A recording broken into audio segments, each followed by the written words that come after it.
some to a stable market? Maybe with a little leverage, a smidge of leverage for buyers? A little bit of smidge. Yeah. Maybe yes, maybe no yes? Maybe yes, maybe no yes. A little smidge. I prefer the term shift. I think that's the word we're going to Shift's a good one. The word du jour. We're going to move away from pivot to shift. Yeah, so I like shift. Shift's much better. Pivot's almost become a cliche during the pandemic, wouldn't you say? Didn't we not ban that word? I think we did. That and... the other word. We don't want to say that. So Josh is going to join us, guys, for about an hour today on the program. Yeah. Jump in, offer him some perspectives, some thoughts. We'll welcome our friends in Crozet to the show, downtown Charlottesville, Belmont, Fry Springs, some folks around Ivy. See Lynchburg in Northern Virginia on the show. Of course, around grounds. Judah, we're ready to rock when you are.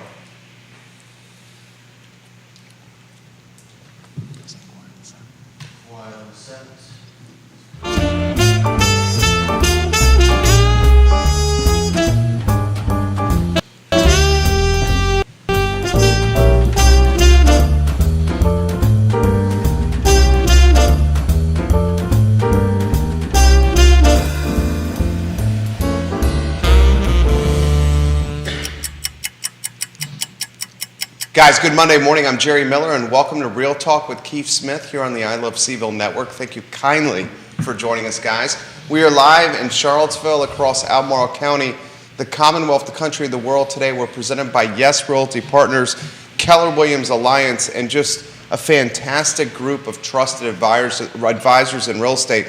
We'll highlight Ally Property Management and Suzanne Reel, who's watching right now. Suzanne, we love you. American Pest, Charlottesville Settlement Company, Closure Title, Fincham and Associates, Free Enterprise Forum, Interstate Service Company, Pearl Certification, Segura Solar, Stanley Martin, and Ross Mortgage today. So much we're going to cover, guys. Our friend Josh White in the house, the associate broker and sales partner at Story House, kind enough to join us on his birthday. Happy birthday, Josh. Thank you, guys. 3-shot studio camera. Let's embarrass the man a little bit. Yeah. Is that even possible? Yeah. Is that possible? It's not hard to do. Some days it just depends. Yeah. I'm Thank pretty you guys sure for it's having impossible me. to embarrass you. It is. Can we ask you how old? Sure. Yeah, I have no problem disclosing that. It's 37 this year. So, yeah. So 37 years young. Unbelievable. Yeah. And you have 3 kids? 3 kids, yeah. We have a 5-year-old, 3-year-old, and a 3-month-old. So we're busy and trying to do real estate in the middle of all of that too. So When you talk about how you actually do that. yeah, it's a balancing act. I've got a beautiful wife. I married out of my league, as they say. Outkicked your coverage? Yeah, that's exactly There's right. not a single gentleman at this table that has not done that. Right. It's very true. Yeah. So no, we're super blessed and been a lot of fun. So What's the White family do for the patriarch's 37th birthday? So we went to Short Pump yesterday, did some shopping, ate at the Cheesecake Factory, introduced the kids to the Cheesecake Factory, and we had one fall in the pond at the Short Pump there, which is hilarious. Success? Got it on video. Yeah. So we've had a good time so far. So I'm thinking cheesecake, lots of sugar. Did they go to bed at all last night? Yeah. Well, it's a school day. Right, it's school day. Yeah. Are you kidding me? They had to have been bouncing with all the sugar. Yeah, so the girls share a room, and they kind of do pillow talk back and forth, and it's pretty funny. We have to go in and shut it down sometimes. So one of the great things about being a grandfather of a 3-year-old, you can kind of feed all that stuff and go, see you later. Yeah, give it back. That's right. Yeah, we can send them back. So do you still rock the, we're a parents, my wife and I, parents of a 4.5-year-old almost. Do you still rock the baby monitor with the kids? So yeah, so our little guy, we haven't, not with the bigger 2, but with the little guy, he's still in our room, like in a little cradle. So we haven't gotten quite to that point, but my wife has the camera set up for the cell phone, and it's over the top. So, oh my gosh, that sounds like our house, Keith Smith. Yeah. You remember those days, or was that before your... No. We had stone tablets. No baby cameras. No. This was like in the 1800s. Yeah. It was like, do you hear anything? Yeah. I mean, the real thing was when you were the firstborns, right? When they stopped crying, then you woke up in the middle of the night and went, "Oh my God, something is wrong." Right. Yeah. I said this the other day. I think I said it to Jerry. You should have children at the age of 60 because I can't sleep anyway. I was up at 2:30 in the morning, wide awake. Was up for an hour or two before I took a nap and got back up again. So don't call me. Yeah. Right. but it's weird because you wake up in the middle of the night. It's like, whoa, I could take care of a kid right now. And go ahead and do this. You can catch all the Gunsmoke reruns on there. Yeah. I may or may not. He loves Gunsmoke. I may or may not. He loves Gunsmoke. I may or may not do that. I'm a huge TCM fan, so I watch anything that's black and white. Josh just got some brownie points over there from Real Talk with the Gunsmoke reference. I love it. So, Josh, tell us about yourself. Tell us, the who, what, when, and where, and the excitement of Josh White and how you got into the real estate business. Yeah, great. Yeah, so actually before I got into real estate, I was a teacher and a coach and taught middle school. And then we moved to Charlottesville and bought our house through Sasha Farmer and Sasha Farmer team at that time. And I'd always been interested in sales. My grandfather was a sales guy, kind of a mentor. And so I sat down with Sasha for coffee, and the rest is history. And that started in 2015. And so fast forward, full-time buyer's agent on the team and a broker. Got my broker's license last year, and enjoyed it. Love working with people and with clients. So I often mention this. I think what we do for a living is almost is equal to what one does as a teacher. Does it feel like that way to you? That what we really do isn't sell, but what we really do is educate. Does that sound about right? Oh yeah, totally. I mean, we're just teaching a process, to folks, and carrying them kind of through a journey. And I think it's the same with no matter what level of education you do, whether it's kindergarten or higher ed. So what I wanted to talk about today with you is this kind of shift. The market is, instead of saying "oh snap," I'm calling it "oh shift," right? Okay. But as a buyer's agent, right, because Sure. that's primarily what you've done, that's been pretty hard for the last couple of years. So let's talk a little bit about, the successes and some of the tools that you use to help buyers get across the line. Yeah, it's a great point. I think 2020, when COVID hit, a lot changed in the market. I mean, we had the craziest year I think that we had in real estate. 2019 was very crazy as well, but we had the spring market get pushed back, and really it has been nonstop since that point. For us, I think it's just thinking about a tool belt is what I always like to tell my clients. It's like, what tools do we need to take out of our tool belt to use as a strategy to try to get things going and get a conversation going with the listing agent. So, one of the tools that we use quite frequently is, and I think Keith, you and I have talked about this, is like trying to get as much information as we can from from the listing agent as the buyer's agent on the property, because a lot of times we don't have the time to figure out all the different pieces of the puzzle like we would in markets past, where there's a lot of time, things are sitting on the market. You can sit down and have a glass of wine with your spouse in the evening and talk through the property. Now it's like, hey, you got to make a decision in 5 minutes on this property, because there's a deadline at noon today or something. So I've noticed over the last couple of weeks, that's the reason I'm using the word shift, and I can't believe I'm actually going to say this. We've had a couple of listings that Yona and I put on that we only received 2 offers on. Mm-hmm. Right. Yep. Only received 2 offers on, right? Friend of the program, Lee Elberson, was able to negotiate successfully closing costs. Let us know on Friday about that. Buyer closing costs. I mean, you haven't seen that in a while. No, that's right. So that's why we're focusing on shifting, because it's happening, right? And we want to help folks, educate them, right? As an educator of where the market is going, and it's going back to some normalcy. I would call normalcy. Yeah. And I would agree. I mean, so talking about closing costs, as we get further out into the more kind of rural markets, like I had one recently in Greene County where we were able to get list price and a home sale contingency in, which was unheard of, basically from September of last year forward for me. Did that close successfully? Yeah, closed successfully last week. Yeah. Good for you. Congratulations. Yeah. So I do think you're right. And actually over the weekend, another offer that had closing costs as part of it as well. So on these couple of listings that we did, so Yona and I kind of focus a little bit more on buyers, because I just like the excitement of negotiating and doing all that stuff. Yona's really good at the listing side of it. Not that I don't do listings on that, but I just tend to gravitate towards the buyer side of the buyer side of things. On the listing side, I never understood why either agents don't call me and say, hey, tell me how the showing went. Yeah. Right? I haven't seen that. Well, I'm starting to pick up a little bit. But also, as a buyer's agent, if I'm going to show Jerry's house, Yeah. I'm always calling Jerry. Tell me about your buyer. So what kind of questions do you typically ask? Yeah, as a buyer's agent, I would say a lot of times because we've been so busy with showings, like my assistant and I, for example, one Friday recently, because the inventory's been so low, we had 14 showings. Wow. With 14 different buyers, so we split it in half, 7 showings and 7 showings.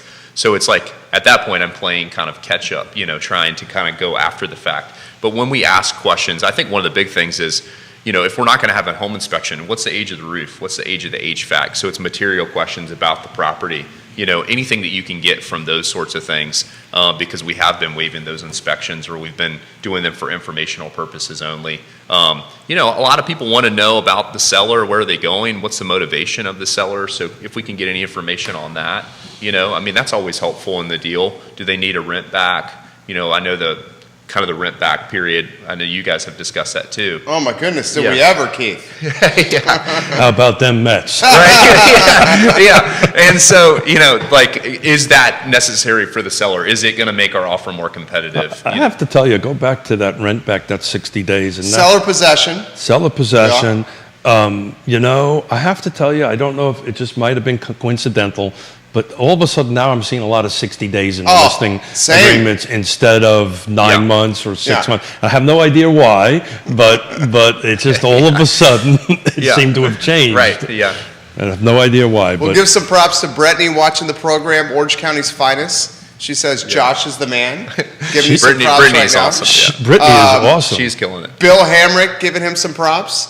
You got multiple Joshes the mans on the feed right now. Oh, nice. Yona Smith wishing him a happy birthday. We love you, Yona. Amanda Burns giving you props. Mark Eichmann giving you props. How about increasing rates? How are they influencing your clients? Yeah, great question. So definitely have had 2 clients where it's pushed them out of the running. So affordability is becoming, it's always a question here, but I would say, especially in the lower price points, I've had 2 clients that just will not be able to buy now, so they're pushed to the rental market, which also is hot. Yeah, man, but how do you manage that, right? The rental markets are, Yeah, I think, More expensive than mortgages. totally. Yeah. Absolutely. Yeah, and it will continue even if we hit a recessionary period. The data is that it will continue to go up. Rents always Did go he up. use the R word? He did. used I it. mean, I used it. Yeah. I think everyone at this table Yeah. thinks, I don't want to, assume for you, but I know you and I Yeah. think that we're in recession now. I think we're currently in a recession. Yeah, in a recession now. Yeah. And I that's the way these things go. Is you never officially know about it until you can look back and say, "Oh, it started there." But when your gas is almost $5 a gallon, food is a little expensive. Sure, yeah. All the way across the board. For certain folks, you're in a recession. I know the Smiths. We're walking back some of our expenses, Sure. to get a little bit more balanced on what cash flow coming in versus what's going out. Yeah. But you got me off on a tangent. So I'll Oh let no, you you're finish.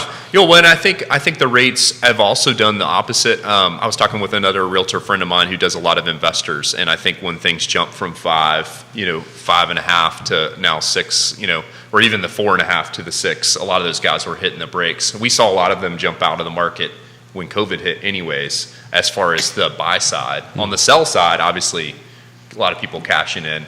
So I think it's done some stuff on the investment side, at least from what I've seen. But I think also on the first-time home buyers and folks who are moving up, we've seen it kind of be a catalyst to kind of push things. Like I know Sure. people are kind of also pushing themselves to maybe jump into a house, and this is something we talk a lot about, is that buyer's remorse question of, do we want to do this? Like, is this the best fit? So we're starting to see, the shift when this happens, and it's in the process of happening right now. It happens fast. We've got 3.5 decades of doing this. I've seen it happen before. So this shift, this movement is happening. None of this is bad. None of this is pop. None of this is anything like that. It's just a more balanced Sure. market, which I think everybody at this table wants to Absolutely. wants to see. But you're starting to see what we were talking about prior to coming on air, that I'm starting to see some of the thinking and the acting, or not acting, it's the wrong choice of words, but the way reacting, that's a better choice of words, the way buyers are now reacting to the market. Are you seeing any of that out there? Oh yeah, yeah. I think some buyers are putting the brakes on the prices. You know, I mean, we're seeing things last through the weekend. You know, we had one 2 weeks ago. I put an offer in. Well, actually, we waited to put an offer in because there wasn't as much activity as we thought there would be. So what's the strategy behind that? So the price was high. I mean, it was a high price on the front end, and it's kind of like you run the numbers, and a lot of times we're throwing the numbers out the window because they're not applicable. You know, the market's going to sustain what the market will sustain. But we ran the numbers, and it was really high, and it was one of those things where it's like, okay, here's your three options. You know, we can go ahead and pursue it. You know, we can kind of wait and see what happens, or, you know, you can be super aggressive and try to go ahead and wrap it up. You know, like kind of do one of the three, and always go through all those options. But we decided, like, let's just wait and see. They did a price reduction on Monday after the weekend, which was a pretty aggressive price reduction. Yeah. And then they still had a bidding war, but it was not at the original list price. So Correct. So probably when you go take a look at the back It end. was mispriced. yeah. So we've been saying this for a long time, since before COVID. I'll say it all the time. No matter what market you're in, price always matters. Right. No matter. The Monday morning price reduction? Well, Did that surprise you? It was actually a little surprising after having, you know, a year and a half of not seeing anything like that. Yeah. Yeah. But I'm looking at two sets in front of me. I posted it on Facebook a month ago versus this. I do a week over week. Sure. Last 7 days, car footprint, Charlottesville Area Association Yeah. footprint. And I've now been tracking price changes. So a month ago, we had 28 in that same week period. Sure. We got 49 now. Yep. I'm not smart enough to figure out what the math difference is, but it's a lot. Yeah. It's More. significant. That one's yeah, more. One's more, one's less. It's a Marine, you know, Yeah. it's very simple. Got to go more, less. Yeah. But if you take a dive into that, other than the new construction, actually new construction is going up in certain, every one of them is this price reduction. And I was having this conversation with somebody over the weekend. We're in this little place in the market. And I It's think almost like purgatory. the perfect Yeah. choice of words. Yeah. Really. It is good, yeah. Where the buyers and the sellers are starting to kind of adjust their thinking a little Yeah. bit. And some of these pricing that they had that we've reduced was probably based on what they thought the market was 30 days ago. Totally. Well, a case in point, I mean, I think it's, you know, we had a deal recently, we got it at list price, it was in the city, which getting it at list price was phenomenal. We were the only offer. Upper fours? No, we're in the almost six. Okay. And so we do home inspection. We have some repairs requests. Nothing crazy, you know, pretty standard. So they accepted a normal home inspection? Accepted a Yeah. normal home inspection, clean the gutters, you know, give us a credit. Seller said, you know, absolutely not. Like it is what it is. And I think that's just kind of exactly what you're talking about. The sellers still have this idea of like it's a very deep seller's market, which it still is. But it's starting to shift a little bit, and so the buyers are having a little bit more leverage. And so, you know, we stayed in the deal because it was still a really good deal, you know, when you look at the whole scheme of it. But we didn't get any concessions, right? So it's interesting. So it's an interesting conversation. So we've got we're helping a couple agents through some situations similar to that, where it was a pass or fail, right? Sure. The home inspection came up with some material defects, and the buyer wanted to get out, which they had the right to do that. Sure. But now the seller was, I wasn't going to fix it, and we went, no, time out. You now have a material defect. It is now a known material defect. We either need to disclose it, Right. right, Exactly. or fix it. Yeah. And it took us the weekend to have this conversation with them, because they were like, well, no, I'm just going to put it back on the market. I said, no. Right, yeah. You now Right. have You've discovered this, yeah. You discovered it was a substantial material defect. sure. There's a structural issue, and you're going to fix it, we're going to disclose it, or you're finding a new listing agent. Totally. Is Yep. where we ended up at. Absolutely. So you're starting to see, and they're starting to get back to our education thing. We now have to educate both the buyer and the seller. Okay, things are changing, right? I don't know, who was, Judah, who was was it Bob Dylan, right? Times were changing? I think so. Yeah. Anyway, sorry, I Yeah. babbled. No, and these are tough conversations. I mean, these are not conversations like I think that's the other thing about being a buyer's agent in this market is, we talk often in our brokerage about the number of offers that we're writing to the conversion rate of like actually getting people under contract, and that's the goal, right? Everybody's trying to get a house, and we're trying to sell the house, and it's so much more work for everyone, and I would say it's so much more work on, on all parties right now, just because of the way that the market is. It's not like it was in 2019 where you walked in, you wrote an offer, you wrote a decent offer, you got some concessions, everybody's happy, you look like a rock star, or at least some days. I don't know. You've got the hair. Yeah, Josh looks good. Josh looks like a rock star. We'll give him rock star over here. Right. Susan White, Yeah. give you some props right now? Yeah. She says you're biased. That's family, right? That's family, yeah. That's Okay. That's Mama Bear. Ma so- Dukes Mama is Bear. giving you props right now. Yeah. She says she loves you and happy birthday. Oh, cool. You're getting props from, so you got 5 firms watching, and we got a lot of questions coming in. Let's get to questions. Dan Pettit, Oh, ready for this one? I'm afraid, yes. Have you seen anyone put in an offer on a home, a non-refundable deposit in the offer? Not in retail. It's coming up in the commercial deals I'm working on. Okay. Actually, most of the commercial deals I'm working on are now having non-refundable DPs. Okay. Josh, anything? No non-refundables. In fact, it's something that I kind of discourage from my folks. Yeah. How about this one? An anonymous realtor. I'm going to leave it at that. How many of the deals are you doing cash, making up the difference for appraisals? Great. Yeah, great question. Yeah. I would say I have very few that are willing to totally waive any appraisal gap. It's few and far between, and it would be people who have been looking for a while and they're finally just at their wits' end and they're like ready to just make the jump. I would say most people are willing, to waive a gap of some, monetary amount that we discuss. And it's really a lot of times based on the numbers that we're running and then looking at the list price to where the escalation is probably going to land. So it's more of a logic-based, yeah. I've got a half a dozen sellers I was working with this week, buyers, working on this week, and every single one of them says, if we're going to put something in at that price, we want an appraisal contingency in it, that if it doesn't appraise, either we're going to renegotiate and get out. There, no gap conversation is happening. That's a change. That's what I meant by shift. This is literally happening over weeks. Yes. And the whole mentality is starting to happen. I mean, I had one on Sunday, and we decided not to put an offer in because they asked me to do a CMA on it, and I did, and I go, I think it's a little high. Yeah, right. And they said, we feel the same way, we're going to wait for something else. Sure.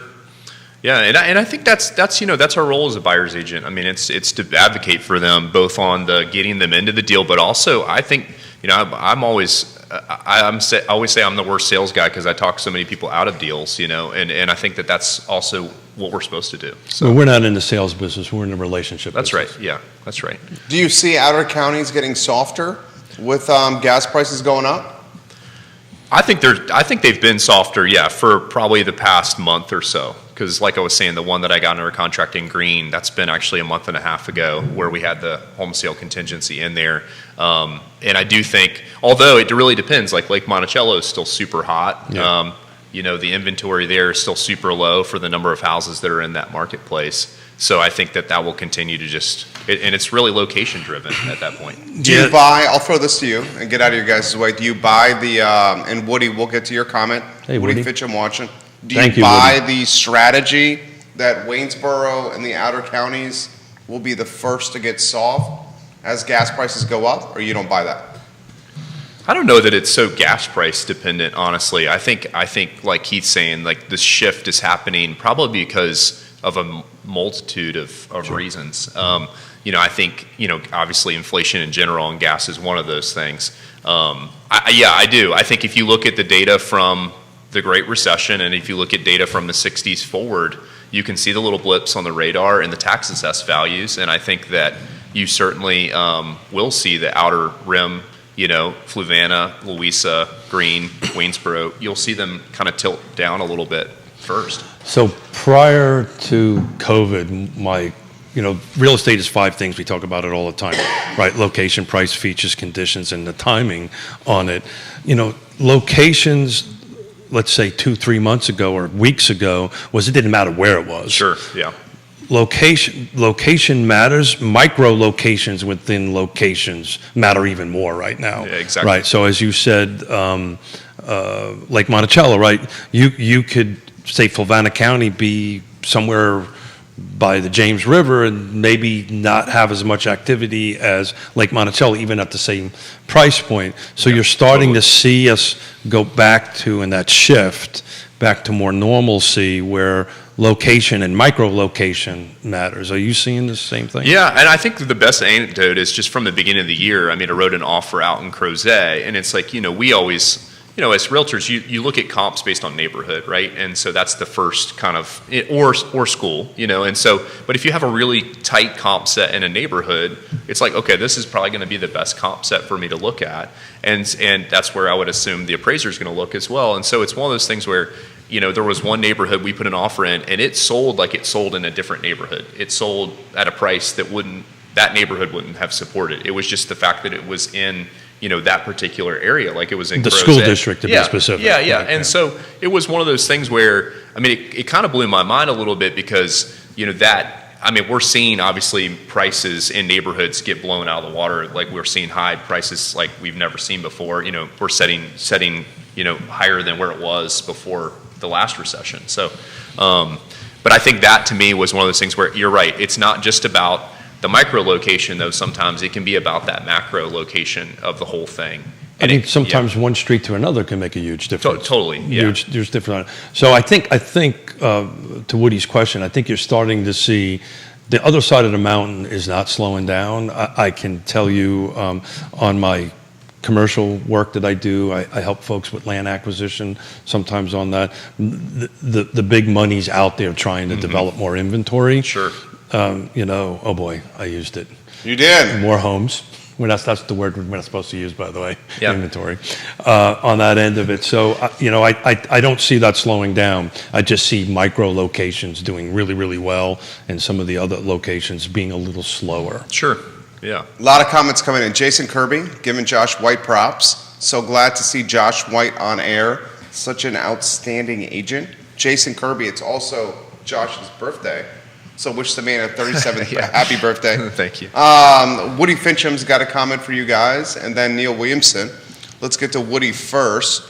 Woody talks about the appraisal gap coverage, and he says this: with the market transitioning presently, waiving the appraisal could be a bad situation. Mm-hmm. I love hearing both of you discuss doing the right thing for your buyers, the mark of a true professional. Thank you, Woody Fincham. So is Woody seeing the market shifting out there? I mean, that's a great question, and thank you for being one of our key sponsors, Woody. Neil Williamson for Josh. Yeah. Question for Josh: does the downward trend mean less appreciation or actual decrease in value? Do you see a 300K house going to 250 anytime soon? No, that's a great question, and I think one of the things that.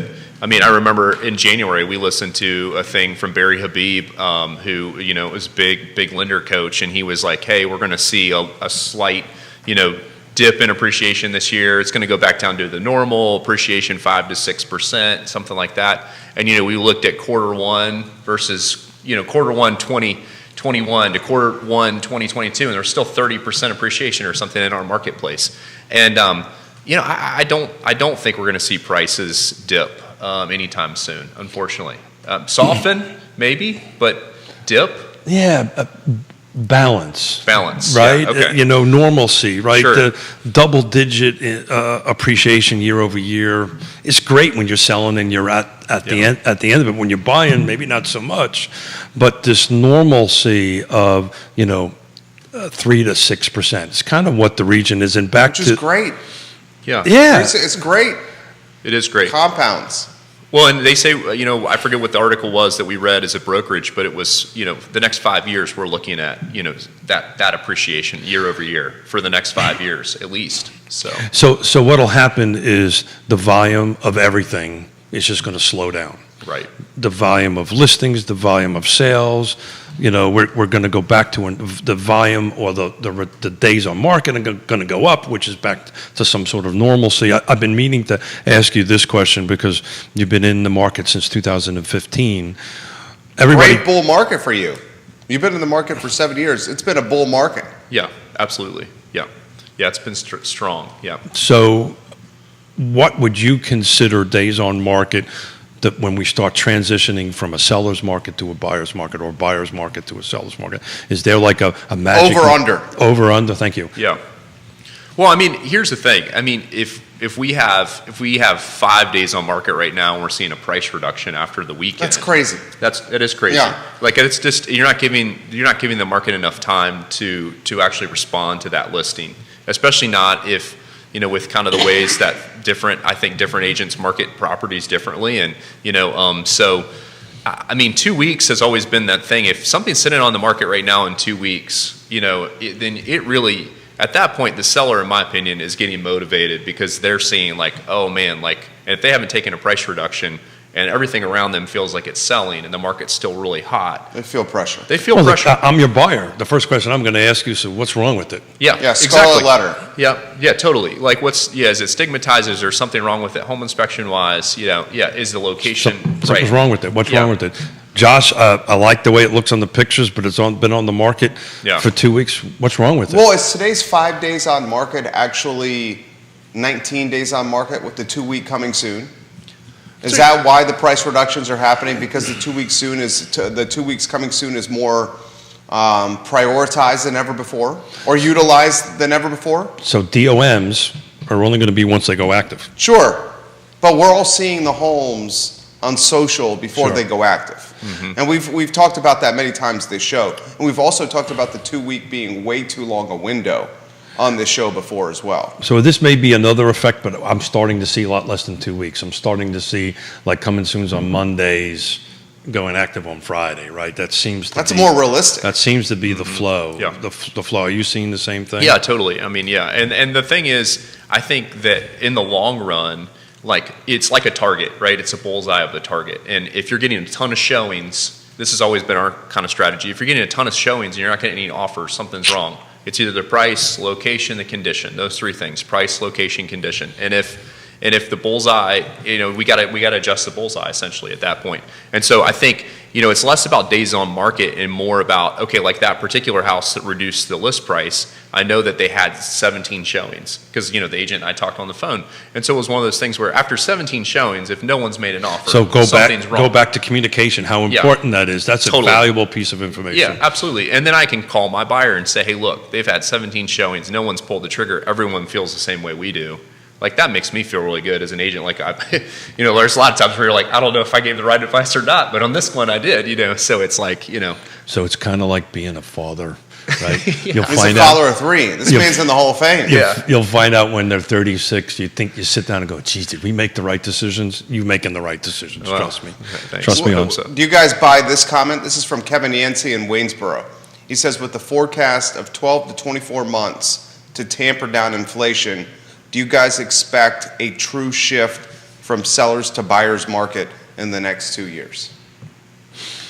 I don't think under the classic terms that we would know 10 years ago, 15 years ago. It's a different market. I've been doing this long enough to know during the time of great unpleasantness, it was different. Prior to that was different. The core principles are the same and the fundamentals are the same, but every market's just enough different that you kind of have to adapt to it. I just think, the buyer pool is really what's reducing, as you said, Josh, right? The first-time home buyers are peeling off because they don't have the cash. Right, yeah. They can't Is that what you're seeing? Yeah. Yeah, and I think too, if we got to I think it will still be a seller's market in 2 years because unless we get just we have no inventory. Plume of inventory, exactly. Yeah. And I think to that point, I mean, even if it was a little bit to the side of the sellers, that's still a much healthier market than where we are right now. So if we could just get a little more balanced, as Keith said earlier.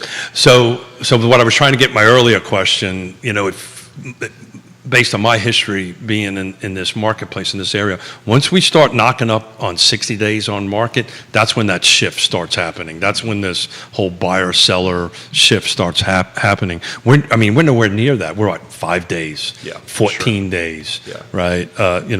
That's on the median, right? If you take the average, then maybe a little bit higher than that, 24, 25, maybe Right, 30 yeah. days. Do you see it the same way? Once we start hitting a certain days on market, that whole buyer-seller mentality has made the complete shift? Yeah, it's a great question. I mean, I remember when I first started with Sasha, working kind of on the listing side, and we kind of had a template for when we would recommend price reductions based on, okay, if it's on the market for this long, based on the data that we're seeing, like we would take a price reduction. I can't remember the days, but we were talking about this the other day where it was like, we're like, we don't really have to do that anymore. Like that has not been something that's been in our like vocabulary for about 3 years now, really. Well, it's changing. It went from 28 a month ago to 49. So that conversation is coming up. Yeah, and I think it is. I think that there's going to be, and I think from my vantage point as a buyer's agent, it's just thinking about the leverage piece of it. It's thinking about being able to go in, run comps, look at the full picture and say, okay, we can get a more balanced deal for somebody.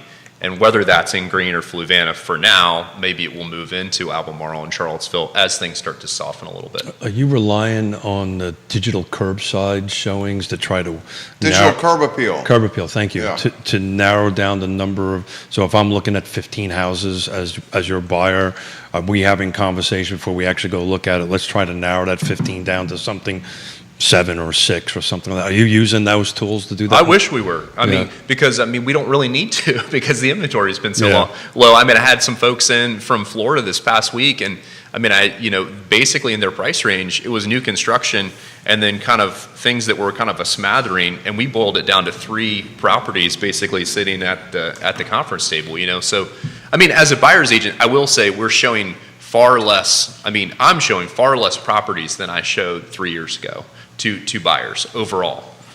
But because they're also, I would say buyers have gotten pickier too, because, let's face it, if you're going to spend all this cash, it's like I tell people, if you don't like this house and if you don't love this house, then why would you waive the appraisal gap? Why would you do these certain things, Well, the buyer's also more sophisticated, Totally. and has more, to use your phrase, tools at their disposal. You can take some of these virtual tools on social media, and dude, I feel like I'm in the house. Mm-hmm. And it's helped my wife and I, cross houses off our list in the past. More comments coming in for Josh. You're well liked. I can tell by the social media. This guy's well liked, and it's his birthday, guys. For all those that are watching, upper price point, Josh, is it getting softer now?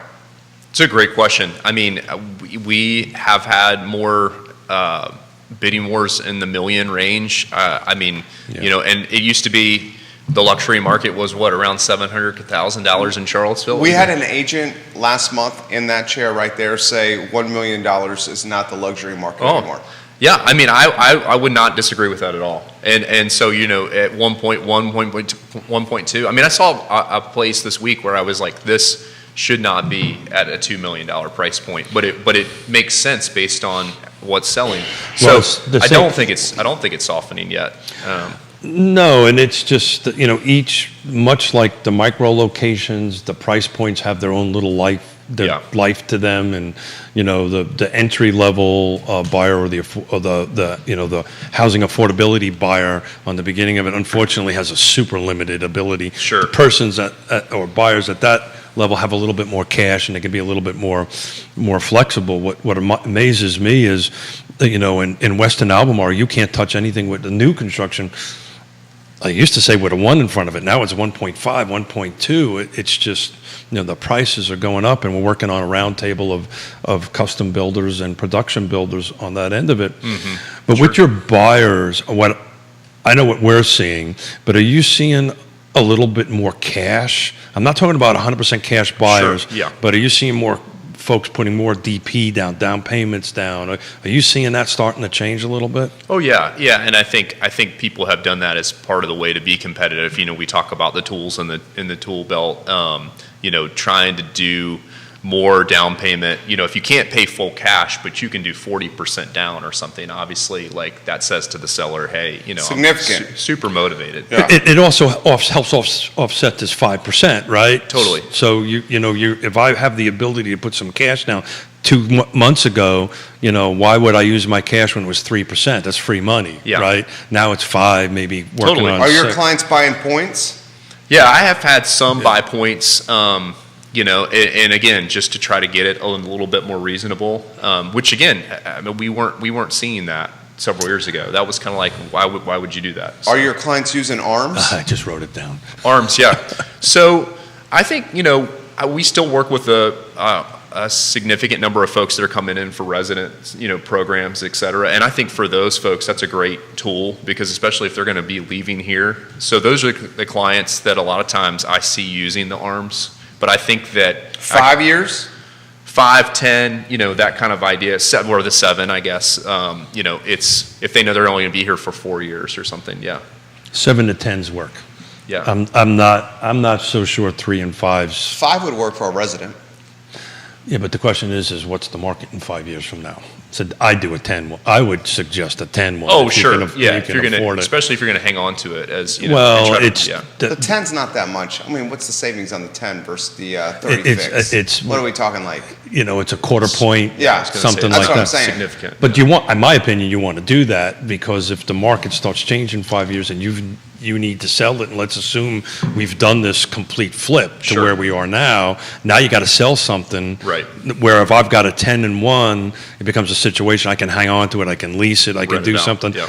At least I got an additional 5-year runway Sure. for an extra. That's how I'm advising Yeah. our clients because you've got to if it's an extra quarter point, you can absorb that going through, but Yeah. don't. Maybe this is me living through the time of great unpleasantness coming back. Yeah. Do you see, so from Waynesboro here, Kevin, good question. Will you see a price shift to attract first-time home buyers into this market? I mean, the problem I see with that is, and you guys are the pros, the dirt is so damn expensive around here Yeah. that the folks building this inventory are forced into a price point. There's not a lot of flexibility here on price, and with cost of goods being so volatile and unpredictable. I mean, is that the right read here? Yeah, I mean, I've talked to several custom builders who, if they could hit the 300 to 500 to 300 to 600,000 for the house, not the land, for the house, that market is where we need it. But they can't. They just can't because of the commodity, costs and because of the lumber and all the things. And labor's gone up. And I had a good conversation with a renovator last week, and he was like, these folks are skilled laborers who needed a jump in their pay after COVID. And he's like, and we're willing to give that to him. And it's like, it's just like, you want to get paid well for what you're doing. And I thought it was a great ethics conversation of like, yeah, these folks they're in need of a better paycheck. And so we got to honor that. And so some of this stuff's not coming down. Well, we had the chairman of Albemarle County Board of Supervisors on Friday, Donna Price, sitting in that chair, and we were having this conversation. New construction, nationwide is about 25% of it's red tape, right? Mm-hmm. And I told the story that we were trying to do something, a subdivision, frankly, out in the surrounding county that ended up with an additional $500,000 worth of cost to it because one person at the county decided that's what was going to happen, and we had no rule or no ability to change that. Sure. Well, ultimately, those homes are going to cost that much more expensive because it's going to trickle down. But I think the real question is at what price point is housing affordability? Right. So what would you consider that price point to be? Yeah, it's a great question. Well, I mean, what was the median 3 years ago? 330, 320, something like that. Now it's at what, 365, 370? Last time I looked, it's been since the beginning of the year. So, I mean, below the median, but still in the three with something with a 3 in front of it is very tough for some folks. And I would say for a good portion of the marketplace. I mean, we have some leads in our car right now and there's nothing for 100, with a 1 in front of it that would be that you're not going to have to dump some money into on the front end. So as you know, I chair an affordable housing, the Piedmont Community Land Trust. Same with the 2s. Same with the twos. Yeah. That's what I was just about to get to. So, we're trying to sell new construction at 243,750. The only way that's going to work is we had subsidies. We've brought the county or brought the developer and the builder in, and we made all that magic happen.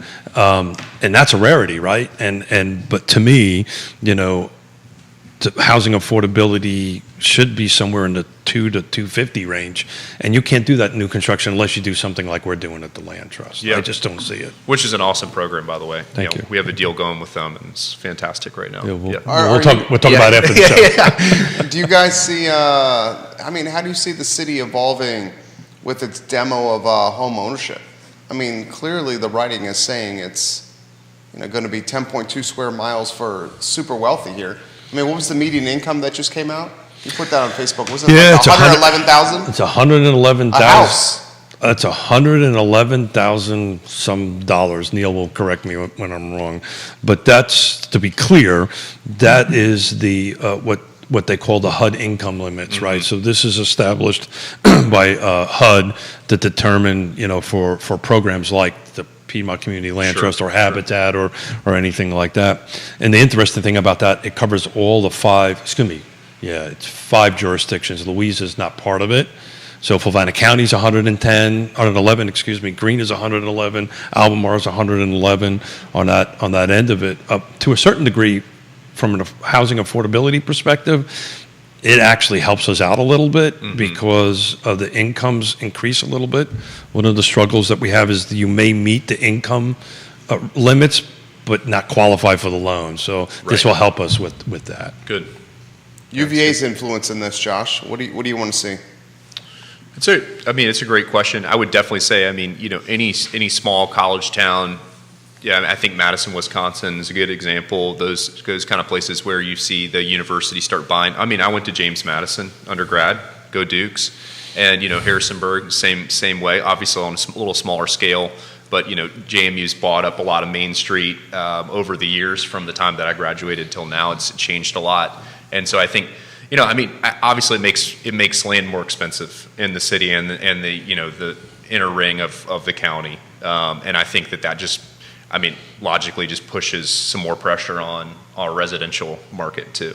So, our daughter is a graduate of JMU. She's got a master's in education. Is that you got a master's in education? No, I was a history guy there, and then did master's at NC State. So, got it. And when she graduated some years ago, I remember having a conversation with some of the folks at the university at the executive level, and they really want to turn JMU into like an Ohio State. They really are trying to turn that into like the largest. I don't know if they'll be successful or not, but that's their mentality. Yeah, anyway. Yeah. Tax assessments coming up with your clients? Yes, they are. In fact, my wife and I did the calculations on ours. Ours went up 11%. Are you in the city? No, so we're actually in the county. We're in Key West area, and so ours went up 11%. Spot. 11%. Yeah, we love it. It's a great little spot. But And we'll tell you, mine went down. Did it? Yeah, Oh man, mine went down. Yeah. Fluvanna County. Fluvanna County. Just saying. Well, and I think so. We always as part of our comps, we run like a tax assessed test analysis and try to figure out how much below or above are things selling above the tax assessment. And so sometimes it's not useful at all because the data is so skewed. Or for example, I went into a house over the weekend. It was just totally renovated, so it hasn't been updated. That tax assessment value is not helpful. So it really is dependent on the property, I would say, if it's useful or not.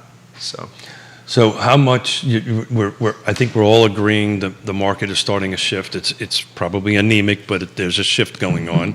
How much is features and conditions now popping up in your conversations? Features and conditions. Last couple of weeks, right? Yeah. How important are features and how important are conditions? Yeah, sure. So, I have some folks considering an offer on a property, and they would be cash, they'd be sight unseen buyers, and they're like, how old's the roof? How old's the HVAC?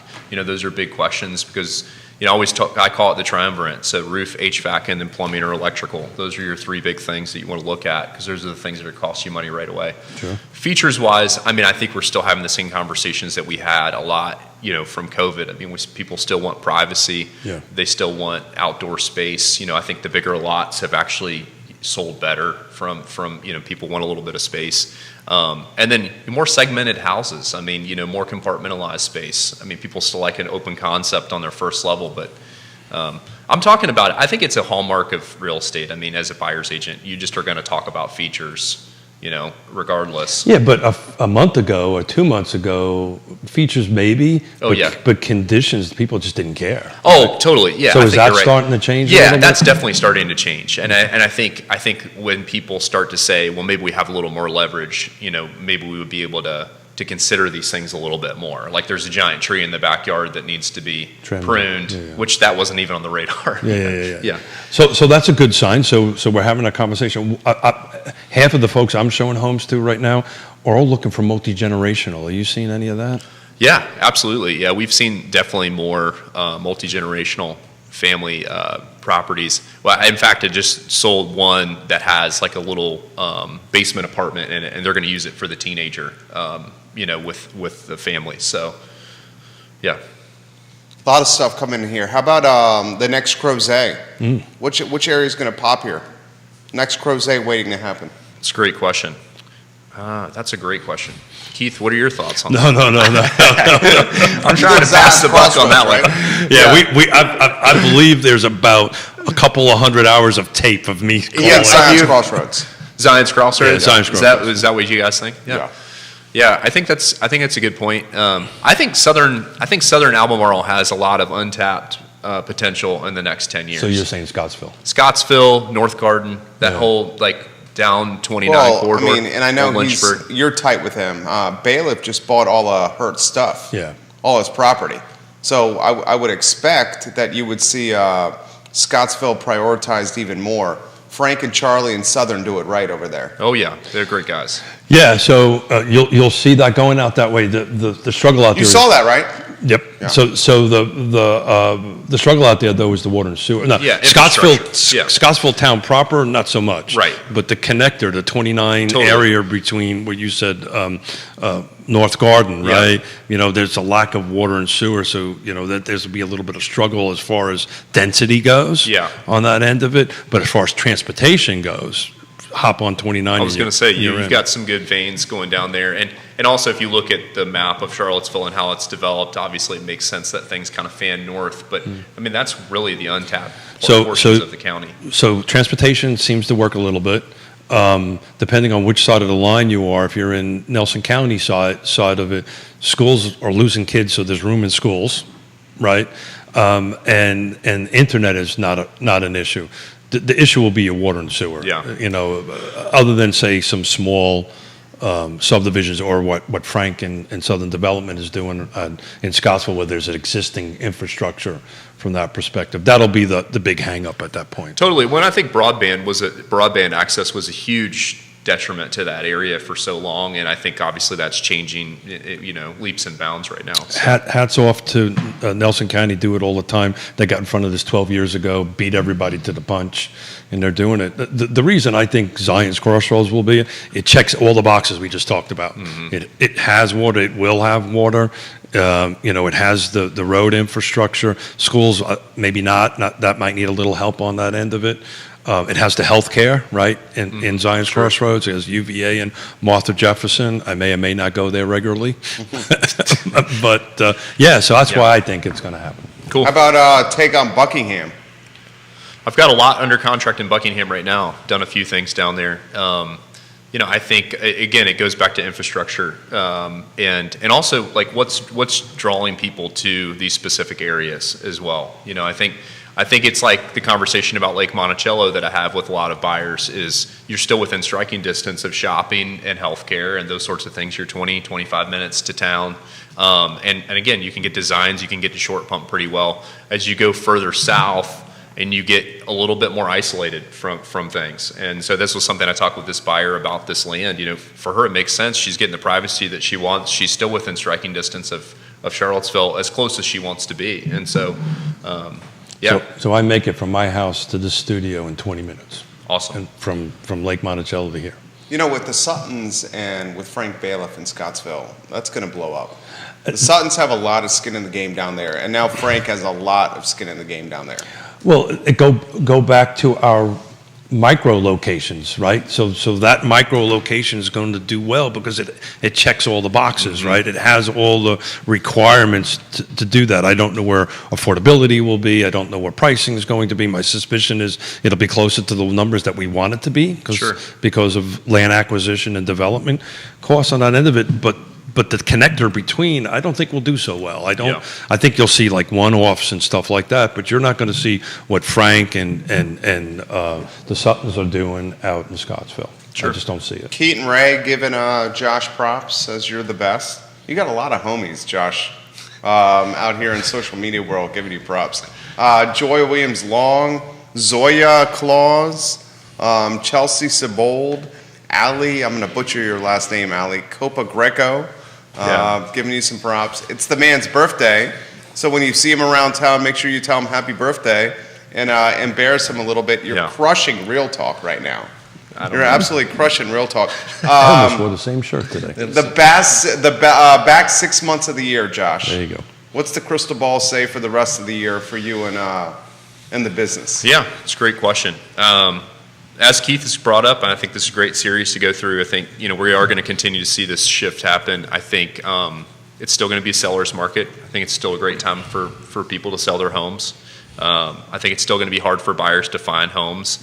I think what Keith meant or mentioned earlier, which I think is a great conversation to have as well, is just, there might not be 20 bids on a property. There could be 2, but they're still very aggressive and very strong bids because people are still very interested in purchasing right now, despite the rates. So, do you remember the conversation of a listing agent calling you up and say, "Hey, Josh, you going to bring me an offer?" Yeah, right. Is that you? When was the last Trying time? to kind of push. When was the last time that conversation? I don't think he's ever had it. Did you got it in 2015? Yeah, I was think it slow though? There was some, like I would say 17, 18, there was definitely those calls where people were starting to get, especially if it had been on the market for a while, you would get, they were so excited you get a showing in and then. Hey, tell me about the show. Tell me about how to go. What are your buyers like? Those sorts of things. And then. So I think that's coming again. I just think it's a little bit of time out. But again, the reason why I wanted to have this conversation with you is now's the time to set it up, right? Mm-hmm. Now's the time to prep our clients, both buy and sell in the community as a whole, that, I think this pendulum is starting to swing. It's not at the bottom. It's not going the other way anytime soon, but the dynamics are changing by the minute. I think patience is a great virtue in this market too. I think, having those conversations to be able to say to clients, hey, maybe the best strategy right now is to be a little patient on this particular property, see how it goes, and then we're poised and ready to go. If it makes it through the weekend, those kind of things. Because I think sometimes, it's, I always joke with my clients, I tell them, you're going to get into a house and you're going to be ready to put the offer in like that moment. But it's like, go have a cup of coffee, go drink a glass of wine, relax for a minute, really get your head wrapped around it, and then let's chat. We can chat in 2 hours, but you got to take that step. So, Woody Fincham, you're going to love this comment. Pour that man a birthday shot. Woody Fincham over here. We may or may not have done that before. That's what I let him know. I let him know. Johnny Williamson, Josh, happy birthday, brother. From Johnny Williamson.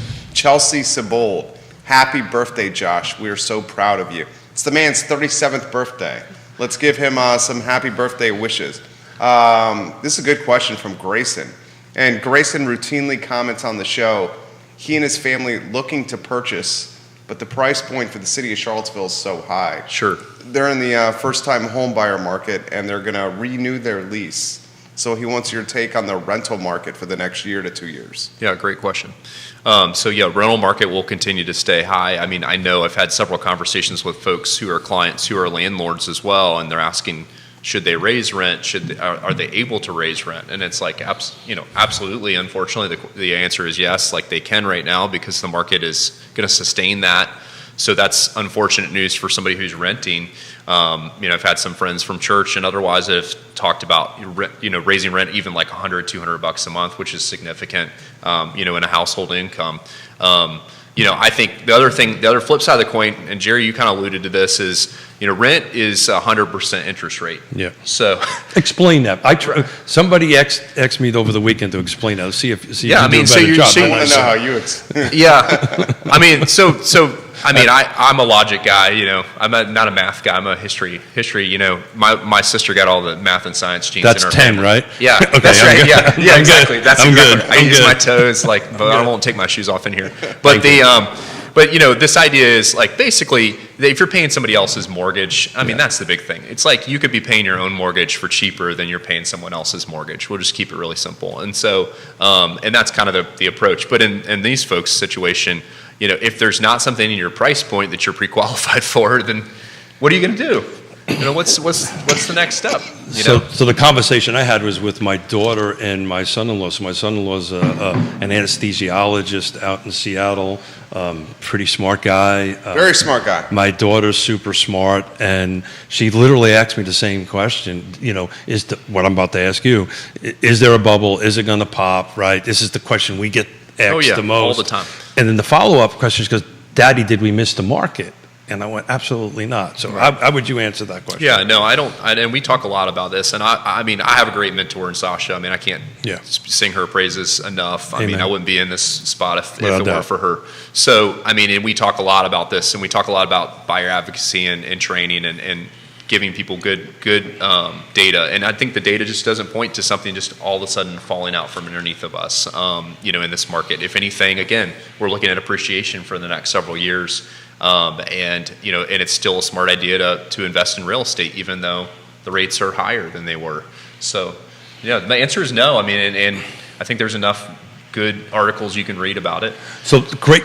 Thank you for saying that. What kind of reading do you do every morning? Because I bet you do a lot of it. Yeah, I'm a voracious reader. I read all kinds of stuff.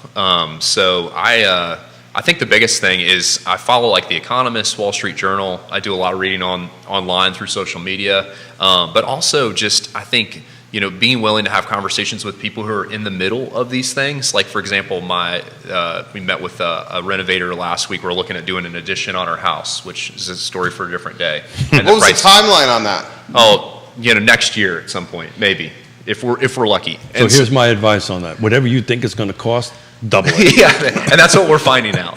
But I think picking people's brains. The remodelers don't even know. Yeah, they have no idea because they don't know when they're going to get the windows, the cogs coming in to the job site. We represent the remodelers. Yeah, I feel for them. I'm empathetic for them. I had somebody ask me the other day, well, don't you miss building houses? I said, no. Yeah. Timeline. Hey, I ordered golf clubs for my birthday. I had never gotten fitted for golf clubs. Always wanted to. Went and got fitted. They're like, and I ordered them with a past client, great guy, and he's like, Josh, they will ship from China in June the 9th. And it's like, and this, I ordered them back in February, Which year? Yeah, exactly. I'm like, okay. Ceiling tiles for our tenant on the second floor here, months. It's been 2.5 months for ceiling tiles. Put that in perspective. Yeah. I'm going to other locations and getting used tiles to keep tenants happy in this building. Yeah. I think a lot of people are going to be doing that. Just crowdsourcing. But and also just, I think keeping up with, we have, webinars, like I mentioned Barry Habib earlier, like things through lenders. I think keeping up with what's happening. I think paying attention to what's happening with the stock market, with loans. I think the whole business world interacts, very closely now. So Jerry and I have this conversation back and forth on a regular basis. Your buyers, do they mostly worry about what their monthly payment's going to be or what the interest rates are going to be? Depends on the price point. Yeah, it's a great question. I would say monthly payment's still the main thing for most people who are in the median price point. Yeah, and then to Jerry's point, I would say folks who are thinking about this as a long-term holding. But there again, we get into these questions of these are the folks who a lot of times are going to have the cash who can put a bigger down payment down, and so they're savvy about the rate and how it's going to affect them in the long run. So I just called you. You're going to represent me to buy. Sure. What's the 3 things you're going to tell me? 3 things I'm going to tell you. So I think the first thing is it's still a good time to buy.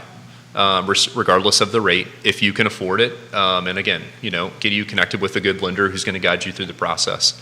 And then we're going to take our time. We're going to be patient, like I said earlier. We're going to make sure it's the best fit for you, because if it's not an investment, it's partly an emotional decision. We make decisions based on emotion. Emotion equals motion is what Keller Williams likes to Yep. say. So it's one of those things where, we've got to make sure it's the right fit for you and your family. That's really number two. And then number three, I'm going to be Debbie Downer a little bit because the market is hard on buyers right now. And I always joke with them. I'm like, hey, I feel like I'm a broken record, and I'm saying, we're going to maybe lose some bids before we get one. It's funny you should say that. I was in a meeting with some folks from UVA last week, and we went through the conversation that I normally handle buyers. Yona normally handles list. And Sure. she goes, "Oh my God, it must be great to be a buyer's agent right now." And I went, "You're right. You're kidding me, right?" Yeah. People don't know from the outside. Yeah. I said, so let me get this straight. So you want me? It's being great to deal with folks that are constantly disappointed they Right. didn't get Oh, it. yeah. Yeah. A follow-up to that, it's something that I found there's no statistical data to provide this, but it seems for me, a buyer that lost 2 or 3 homes, but they end up with the last home, they almost inevitably say, "Oh my God, I love this home more than I love the first one." Yeah, totally. Do you see that happening? Yeah, absolutely. Almost to a person. Why is again, that, you think? It's a journey. I mean, it's Yeah. just like we were talking about with education. It's a journey, and I think things work out for a reason. I'm a big believer of that. So I think, we got to do the work. We got to put in the time, and, and it'll work out the way it's supposed to. So, Is this going to be your best year yet, sales-wise? I don't About know. volume-wise versus actual transaction-wise. Yeah, probably volume. Yeah, it will be close. I would say 2019 was tough to beat for me. The market. Really? Versus 2021? Versus 2021. 21 was not better than 19? No, Really? and I think the reason why was so much was shifting at the beginning of 2021 with the bidding wars and with the the things of just and it was so much more time, so many more conversations. So I would say I'm working harder than I've ever worked before in real estate, which is not necessarily a bad thing at all. But as far as the trajectory of sales. For me, I'll tell you honestly, it's a relation, like you said, it's a relationship piece. I mean, if I'm selling what I want to sell for my family, and I'm able to build relationships and welcome people to this awesome little town, then Relationships matter. Trusted advisor. If you're transactional, not relational, you're not going to be doing this for 35 years or more. Right. So you're doing all the right things. What percentage of your business, you've been in the business for 7 years, what percentage in that 7-year period is first-time home buyers? And then what percentage is first-time home buyers now? yeah. So over the 7 years versus now. Yeah, well, when you first start, when you're young, in the business, and you tend to be grabbing people who are first-time home buyers. So I would say, my first couple years, it was just basically friends, from church, and they're all first-time home buyers. So it was probably 90% of my business. Now it might be 15% of my business. Just because, again, you start to kind of move up with your peers, and you start to sell to, to those folks, and then, Sure. yeah, yep. He's great, man. You killed this. This is great. You're a natural. We've been trying to set this up for some time. Josh, you crushed this. Sometime. You really did. And he has the misfortune of sitting at the same board table as I do. Oh, no, not a misfortune. No. With Carr, so thank you for all your service on Carr. And You would have been a great real estate professional, broker, agent, teacher. I mean, you could have done anything. Well, Seriously, dude, you're so likable. well, So tell me, teacher, real estate agent. What do you most enjoy about being a real estate agent? yeah, I really, honestly, it's getting into the families and Yeah, the you're a people person. Yeah, it's just it keeps me going. It keeps me alive. I mean, when you have a rough week, you lose a bit more. It's like the person who's like super grateful. Yeah, I mean, for example, I have a client right now. The deal doesn't matter at all. The price point doesn't matter. She's so delighted. This is like a dream of hers to build a house. And so to be able to see this come together, and it was a lot. Like the first offer we put in, they had already accepted another offer before we even got to the table. And so she was like super bummed. We got back. It fell apart. The first one fell apart on financing, which is, was a blessing. And then here we are, and she couldn't be happier. And so I think. So that goes back to my point, right? So it took this process, this genesis of growing, right? Yeah. And ultimately she got what you want. I know you well enough to say this. You put 1,010% in. Oh, for sure. If it's $100,000 or $1 or $100 million deal, and that's why you'll be successful. Well, thanks, Keith. Yeah, you guys are gracious to have me on. I appreciate it. Yeah. Thank you for pleasure. joining us. How about closing thoughts for the viewers and listeners? Closing thoughts. Just in general or on real estate? Anything you want to do. Yeah. Okay. I feel Awesome. like you have a lot of perspective to offer here. Yeah, no. We talk about hair a lot. You can do that if Hair you'd He's like. got great hair. Yeah. We can follow you around if you want to all week here. Yeah, that's Give right. you compliments all day if you'd like. Yeah, thank you. Josh, you were great. Josh, you were great. Josh, you were great. No, I don't- that isn't would- that part of your birthday requirement That's for a right. week? Yeah, that's what I actually thought. in the That's what I contract. thought. Yeah, that's right. No, I would just Hold say. on, we had a contract. I didn't know Yeah, that. I didn't know that what y'all were getting me to sign at the beginning, but anyways, I didn't read over it. No, Don't closing. worry about it. Everything will be okay. Yeah, hopefully I get a free T-shirt at least. Or Sure, whatever. No, Whatever. no, I don't really have much to say. I mean, other than, again, great conversation. Always interested to talk about real estate, and Yeah. I think it's a great way to build wealth, and it's something that I think. The biggest thing is about home, like in place. And my wife's an architect. We talk a lot about place. And, your home is really where all your memories are made. Where conversations important and otherwise are had. A lot of not important ones, a lot of fun ones too. But anyways, just have fun out there, and hopefully come on again. No, So you're always welcome, my friend. Thanks, always man. welcome. Appreciate it. We got to have to bring Brittany on. That's who I was hoping Yeah, to get. she's but awesome. But She's she's the in the middle energy. of, She's the high energy. She's in the middle of doing some home inspection. That's the reason she couldn't join us today. Yeah. Josh White, guys, crushed it. Keith Smith, you crushed it. Thank you, sir. You did also, and poor Judah over there is doing a great job. Judah I see that- Wickower. I see that mouse flying around. So Hey, he must be director, doing keeping work. us on point, guys. Real Talk on a Monday. I Love Seville show up in 1 hour.